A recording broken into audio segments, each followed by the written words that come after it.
네, 부산은 지금 함께하고 계신 시각 5시 44분 지나고 있습니다. 한 주간 전 세계 곳곳에서 일어난 주요 이슈들 전문가의 해설과 함께 정리해보는 시간입니다. 동의대학교 공공인재학부 아시아개발연구소장인 김태한 교수 나와 계십니다. 안녕하십니까? 예, 안녕하세요.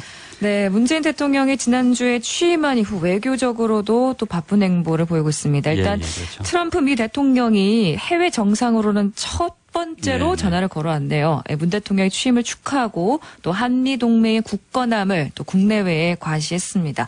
북핵 문제 해결을 위한 또 긴밀한 협력도 강조했는데요.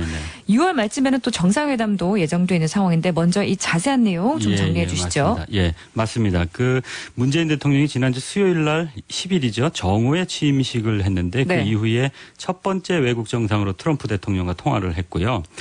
중국의 시진핑 주석은 그 다음 날인 11일에 전화 통화를 했습니다. 물론 같은 날 일본의 아베 총리와도 전화를 했고요. 12일에 하루가 또 지나서 푸틴 대통령하고 전화 통화를 했습니다. 그래서 미국, 중국, 일본, 러시아 정상이 차례로 취임 축하 전화를 문재인 대통령에게 걸어온 겁니다. 그런데 이렇게 주변의 강대국 정상들이 차례로 전화를 걸어온 사실을 이렇게 보면서 좀 특이한 거 발견하지 못하셨나요? 특이한 거 글쎄요. 저는 딱 느낌이 약간 전화를 걸어온 순서가 미국이 먼저 제일 전화했고 그다음 중국, 일본 이런 러시아 순서인데 약간 우리가 느끼는 좀 친소관계 그런 거 좀 일치하는 것 같습니다. 그렇죠. 바로 그거거든요. 그래서 국가들 간에는 전화를 해도 일반인들처럼 뭐 불쑥 궁금해서 전화하는 그런 게 아니고요. 서로 일정을 조율해서 하거든요. 그래서 전화 통화도 외교이기 때문에 내가 먼저 할 테가 넌 나중에 이렇게 하네. 다른 사람이 더 중요한 사람이 전화를 하기로 돼 있으니까 너는 다음에 전화해라. 이렇게 순서를 조율하는 겁니다. 그게 의전이거든요. 그 순서가 뒤바뀌면 외교적인 문제가 생길 수도 있거든요. 그래서 특별한 경우가 아니면 이렇게 친소 관계에 따라서 정해지는 이런 순서를 뭐 국가들이 그러니까 중국이 왜 미국하고 먼저 하고 나를 나중에 하느냐고 기분 나빠하는 경우 하지 않습니다. 왜냐하면 그게 현실이기 때문에 인정하고 다만 서로가 공감하는 어떤 국가 간의 어떤 행위에 대한 기대치를 벗어나지 않는 거거든요. 그래서 왜 제가 이런 말씀을 드리느냐 하면은 우리가 보여주는 어떤 그런 수사하고는 무관하게 이미 한국과 미국은 서로 떨어질 수 없는 동맹국이라는 것을 중국이 너무나도 잘 알고 또 인정하고 또 거기에서 지나치게 벗어나는 기대를 안 합니다. 그래서 말씀드리고 싶은 거는 사드 배치 문제에 있어서도 이게 상당히 큰 문제가 우리가 어려운 문제이기 때문에 말씀을 드리는데 미국이 결정해서 한국에 요구하면 한국이 이거를 거부할 수 없다는 그 현실을 중국이 더 잘 알고 있습니다. 그럼에도 불구하고 중국이 사드 배치 결정 이후에 지금까지 계속 한국을 집요하게 괴롭혀 온 것은 사드 배치 결정을 불편해하는 어떤 중국의 입장을 우리가 좀 배려해주지 못했던 그런데 원인이 상대적으로 크다고 저는 보는 거거든요. 그래서 사드 배치 결정을 공표하기까지의 과정 그리고 그 이후에 뭐 내정 간섭이다 뭐 이런 걸 명분으로 삼아서 중국에 대한 입장을 우리 좀 중국 입장에서는 상당히 무시당했다는 그런 것들이 큰 거거든요. 그래서 이제라도 이제 새 대통령이 취임한 것을 계기로 해서 중국도 여러 가지 유화적인 모습을 보이고 있기 때문에 잘 활용해서 한중 관계도 좀 잘 회복하고 그러는 바람이 있습니다. 네, 참 이렇게 전화를 하는 순서에도 그 얘기에는 또 외교적인 이야기가 있다라는 거 처음 알았습니다. 근데 또 한 가지 궁금한 점이 있습니다. 우리 주변의 이 4대 강국들의 그 정상이 우리에게 그것도 직접 이렇게 취임하자마자 전화를 걸어왔지 않습니까? 근데 이런 일이 늘 흔하게 있는 일인가요? 그렇지는 않을 거고요. 대통령 취임했다고 해서 뭐 전 세계 한 200여 개의 국가들이 있는 것 같은데 전부 다 전화를 할 수도 없고 그 전화를 또 다 받을 수도 없고요. 그래서 전화를 하겠다고 연락이 오더라도 우리가 선별해서 아까 말씀드린 대로 그런 외교적인 문제를 선별해서 우리가 연결을 하는 것이고 또 그렇기 때문에 원하는 국가에 어떤 연결이 되었을 때 그것이 또 자국 정치 내에서는 우리가 한국 대통령과 직접 통화를 했다. 이게 또 자랑거리가 또 외교적인 성과가 되기도 하는 거거든요. 그래서 어쨌든 이 4대 강국들이 우리와 직접 이렇게 전화를 취임하자마자 전화를 요청한 것 그 자체가 우리를 네. 그만큼 소중하게 생각하고 있다는 걸 표현한 것이고요. 네. 우리도 또 그들을 소중하게 생각하고 있기 때문에 일정을 잡아서 전화 통화를 한 거거든요. 네. 특히 러시아가 우리나라 대통령 취임식에 전화를 해서 축하한 네. 건 이번이 처음이라고 그럽니다. 그래요. 네. 저도 처음 알았습니다. 이 내용을. 네. 그런 의미가 또 있군요. 그렇군요. 자, 이런 와중에 또 지난주에는 트럼프 미 대통령을 탄핵해야 한다는 목소리. 이런 예, 목소리가 미국 국내 정치도 아주 내에서 복잡합니다. 우리 못지않게. 높아졌다고 하는데요. 이 어떤 내용인지 좀 자세하게 좀 전해주시죠. 그러니까 10일 날 트럼프 대통령이 러시아의 라브로프 외무장관을 만난 자리에서 미국의 동맹국과 관련된 기밀을 유출했다는 그런 보도를 미국의 유력 일간지인 워싱턴 포스트가 엊그제 15일에 보도했습니다. 이것이 미국의 안보 그리고 동맹국과의 신뢰를 심각하게 손상했다고 그렇게 판단하는 민주당 의원들 한 10여 명이 탄핵을 거론하고 있다는 그런 보도가 있는데요. 네. 이 이외에도 취임식 이후에 대선 기간 동안에 러시아의 도움을 받았는지에 대한 어떤 수사를 하고 있던 FBI 코미 국장을 지난주 그러니까 9일에 트럼프 대통령이 전격적으로 해임을 했거든요.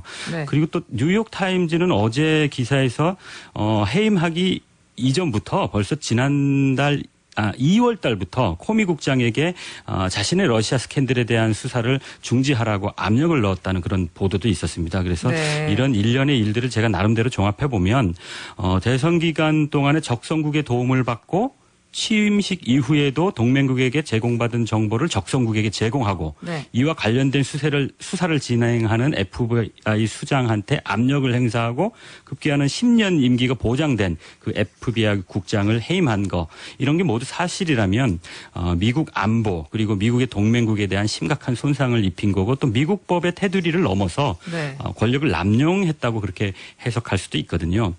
근데 좀 재미있는 것이 이 네. 코미 FBI 국장이 이게 좀 불분명합니다. 어떤 사람인지. 왜냐하면 그래요. 기억하실지 모르겠지만 민주당의 오바마 행정부에서 임명을 받았는데 지난 대선 기간 동안에 대선일 11일을 앞두고 민주당 힐러리 후보의 이메일 스캔들을 재조사해야 된다고 하고 재조사에 착수했습니다. 네. 선거 11일 전에. 그러니까 네. 이 사실 자체가 힐러리 클린턴에게는 상당히 악영향을 주었던 거고요. 그런데 재수사를 하고 며칠 만에 불과 선거일 이틀 전에 뭐 특별한 혐의가 발견되지 않았다. 또 이렇게 발표를 했거든요. 네. 그래서 세간에는 민주당 힐러리 후보에게 좀 불리하게 하고 트럼프 후보한테 좀 잘 보이려고 정치적인 관여를 한 것이 아닌가 네. 그런 여론들도 상당히 있었었거든요. 왜냐하면 트럼프가 관련된 러시아 스캔들에 대한 FBI 조사에 대한 요구도 많이 있었는데 그거는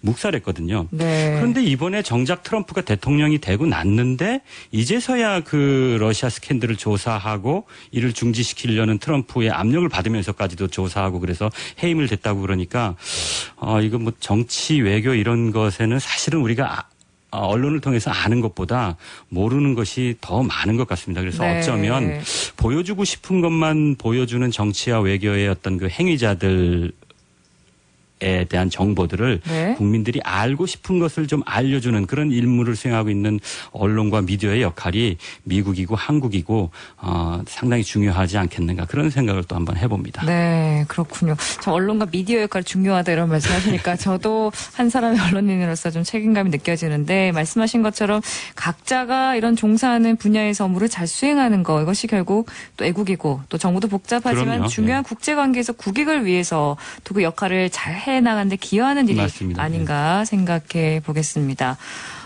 또 마지막으로 이번 주에 중국에서 네네. 1대1로 국제협력 정상포럼이 있었다라고 했는데 이 규모가 대단했다고요. 이 자세하게 그 소식 14일하고 15일하고 양일간에 걸쳐서 있었는데요. 네. 구테레스 유엔 사무총장을 포함해서 세계 정상급 정부 순회가 30명 참여했고요. 네. 주요 국제기구 3명이 국제기구의 그 수장들이죠. 네. 대표들이 참석했고 또 130여 개국에서 1,500여 명의 대표자들이 참석했다고 중국의 인민망 한국어판에서 이렇게 보도를 했습니다. 그래서 네. 이틀 동안의 포럼 기간이 있는 동안에 중국은 한국 돈으로 환산하면 16조 3,600억 규모의 기금을 만들어서 1대1로를 추진하는 그 선상에 있는 지역 국가들에게 지원할 거고 또 30여 개국 이상의 국가들과 이미 이 이틀 동안에 무역협정을 체결했다고 그렇게 인민망 한국어판이 말을 했습니다. 네. 그래서 따져보니까 2013년부터 중국이 약 600억 달러 이상을 1대1로 선상의 20여 개국 국가에 지금 투자를 하고 있는 중입니다. 그래서 네.